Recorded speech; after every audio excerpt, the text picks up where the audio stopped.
Hi hello friends, இன்றைக்கி நம்ம வீடியோவில் என்ன பார்க்க போகிறோன்னு பார்த்தீங்கன்னா, இந்த ஆண்டிற்கான இரண்டாவது சூரிய கிரகணம் எப்போது, அது எந்த நேரம் எந்த தேதி அப்படிங்கிறது நம்ம வீடியோவில் பார்க்கலாங்க.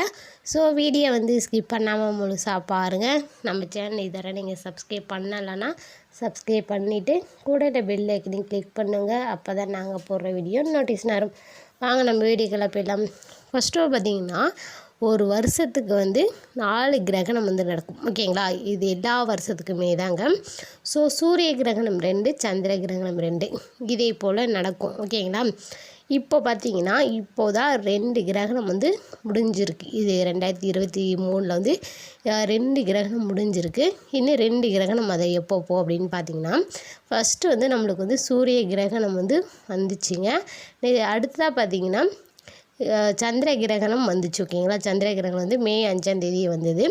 சூரிய கிரகணம் ஏப்ரல் மாதம் வந்தது. ஓகேங்களா, இப்போ அடுத்த சூரிய கிரகணம் இப்போது இந்த சூரிய கிரகணத்தால் என்னென்னலாம் நடக்கும், இது இரவு பகுதியா இல்லை காலை பகுதியா, இந்த மாரிலாம் நிறைய பேருக்கு கொஸ்டின் இருக்கும். ஸோ சூரிய கிரகணம் சந்திர கிரகணம் அப்படின்னா என்ன அப்படிங்கிறத ஃபஸ்ட்டு தெரிஞ்சுக்கலாங்க.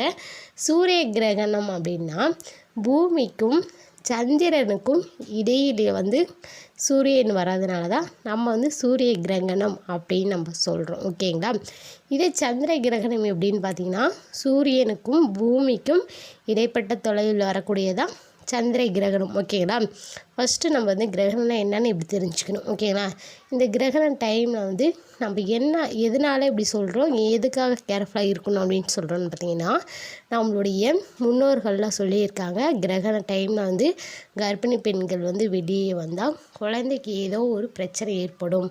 அதாவது கை கால் ஊனமாக இருக்கிறதோ இல்லை வாய் பேசாமல் போகிறதோ இந்தமாரி சின்ன சின்ன குறைபாடுகள் ஏற்படும். அதனால தான் நம்மளுக்கு கிரகண டைமில் வெளியே வரக்கூடாது அப்படிங்கிறது நம்ம முன்னோர்கள்லாம் சொல்லியிருக்காங்க.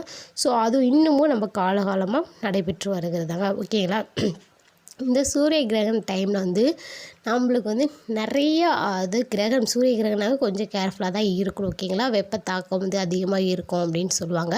ஸோ அந்த டைமில் நம்ம ஸ்கேன் எடுக்க போகிறதோ இந்த மாதிரிலாம் பார்த்திங்கன்னா, அந்த கதிர்வீச்சு நம்ம வயிற்று பகுதியை பட்டு குழந்தைக்கு ஆபத்து கூட ஏற்படுத்தும்.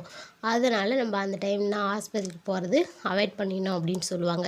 இது மட்டும் இல்லாமல் கிரகண டைமில் சாப்பிட்லாமா அப்படின்னு பார்த்திங்கன்னா, சில பேர் சாப்பிட்லாம், சில பேர் சாப்பிடக்கூடாது. இந்த மாதிரி கொஸ்டின்லாம் வைப்பாங்க. ஓகேங்களா, அதெல்லாம் நம்ம அடுத்தடுத்த வீடியோக்கள் 1 by 1 நம்ம சொல்கிறோம். ஓகேங்களா, இப்போது பார்த்திங்கன்னா இந்த ஆண்டிற்கான 2வது சூரிய கிரகணம் எப்போது அப்படின்னு பார்த்தீங்கன்னா, ஆகஸ்ட் மாதத்துல தாங்க வரப்போகுது.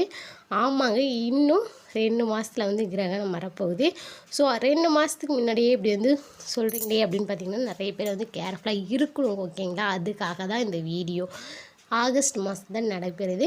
இந்த சூரிய கிரகணம் இரவு நேரத்தில் வரப்போகுது அப்படின்னு தாங்க சொல்கிறாங்க. ஸோ இந்த வருஷத்துக்கான 2வது சூரிய கிரகணம் பற்றி யாரும் பயப்பட வேண்டாம் அப்படிங்கிற மாதிரியும் சொல்லியிருக்காங்க தகவல். ஓகேங்களா, ஆகஸ்ட்டு 28, 29 இந்த இடைப்பட்ட நேரத்தில் தான் நம்மளுக்கு சூரிய கிரகணம் வரப்போகுது அப்படின்னு சொல்லியிருக்காங்க. ஓகேங்களா, அதாவது இரவு பகுதியில் கிரகணம் நடக்கும் அப்படின்னு இருக்காங்க. ஸோ இந்த டைமில் எல்லா கர்ப்பிணி பெண்களும் நம்ம தூங்குகிற டைமாக இருக்கிறதுனால இதனால் எந்த ஒரு பாதிப்பும் இல்லை அப்படிங்கிற மாதிரி அறிவிச்சிருக்காங்க. ஓகேங்களா, இதை வச்சு யாரும் பயப்படவே தேவையில்லை. ஓகேங்களா, நம்ம அடுத்தடுத்த வீடியோக்களில் கர்ப்பிணி பெண்கள் கிரகண டைமில் என்னெல்லாம் பண்ணலாம் பண்ணக்கூடாது அப்படிங்கிறது ஃபுல் அண்ட் ஃபுல் டீட்டெயிலாக பார்க்கலாங்க. ஸோ வீடியோ பிடிச்சிருந்தா வீடியோக்கு ஒரு லைக் பண்ணிக்கோங்க, ஷேர் பண்ணுங்கள், கமெண்ட் பண்ணுங்கள். நம்ம சேனலில் இதுவரை நீங்கள் சப்ஸ்கிரைப் பண்ணலைன்னா சப்ஸ்கிரைப் பண்ணிக்கிட்டு கூட பெல் ஐக்கனையும் கிளிக் பண்ணிவிடுங்க. அப்போ தான் நாங்கள் போடுற வீடியோ நோட்டீஸ் வரும். தேங்க்யூ.